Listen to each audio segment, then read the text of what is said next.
Isak tangis tak terbendung saat jenazah Julius Masuru tiba di rumah duka di Kelurahan Kasiguncu, Kabupaten Poso, Sulawesi Tengah.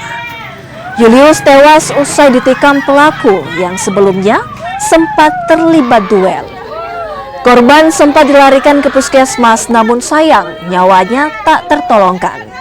Sementara pelaku menyerahkan diri ke pihak kepolisian, polisi kini tengah melakukan penyelidikan lebih lanjut serta menyita sejumlah barang bukti termasuk senjata tajam yang digunakan pelaku MFA.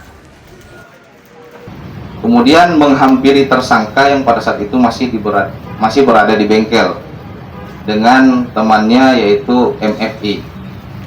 Kemudian pengendara yang menggunakan knalpot bogar tersebut dengan inisial FM langsung menanyakan kepada tersangka bersama dengan temannya MFI dengan mengatakan siapa yang lempar saya, dan kemudian tersangka menjawab saya, yang kemudian pengendara yang menggunakan knalpot bogar tersebut, saudara FM bersama dengan korban dan satu teman lainnya langsung melakukan perkelahian di TKP.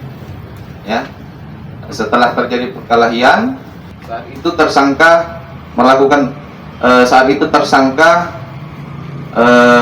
melakukan perlawanan dengan menggunakan senjata tajam yang kemudian menikam korban di bagian dada sebelah kiri hingga korban terjatuh dan bersimbah darah.